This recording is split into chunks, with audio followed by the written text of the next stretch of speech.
अजितदादा पवार यांचे मंत्री असलेल्या मतदारसंघावर भाजपचा दावा। लातूर जिल्ह्यातील उदगीर विधानसभा मतदारसंघात पेच। विधानसभा निवडणुकीची घोषणा ऑक्टोबर महिन्याच्या मध्यावधीत होण्याची शक्यता वर्तवली जात आहे। निवडणुकीच्या पार्श्वभूमीवर प्रत्येक पक्ष कामाला लागले आहेत। जागा वाटपाबाबत पक्षाच्या वरिष्ठ नेत्यांना बैठका देखील त्यांनी सुरू केलेल्या आहेत। लवकरच जागा वाटप देखील जाहीर होईल। मात्र जागा वाटपाआधीच मतदारसंघांमध्ये रस्सी खेच सुरू झाली आहे। उदगीर विधानसभा मतदारसंघातही हेच चित्र सध्या दिसत आहे। भाजप आणि राष्ट्रवादी काँग्रेस अजित पवार गटाकडून या जागेवर दावा केला जात आहे।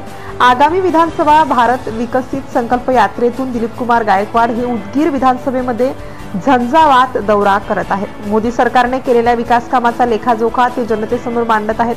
त्याचबरोबर महायुतीतील अजित पवार गटाकडे असलेला उदगीर मतदारसंघ आता भाजपाला मिळावा असा दावा भाजप प्रदेश उपाध्यक्ष अनुसूचित जाती मोर्चाचे दिलीप कुमार गायकवाड यांच्याकडून केला जात आहे।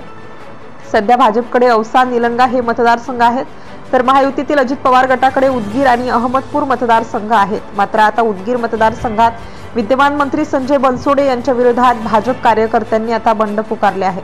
उदगीर मतदारसंघ हा भाजपचा पारंपरिक गड असल्याचं कार्यकर्त्यांकडून बोललं जात आहे।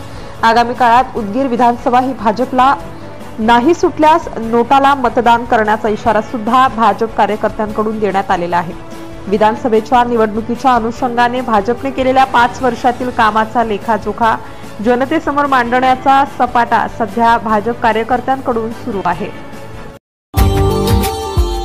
Subscribe now and press the bell icon. Never miss an update.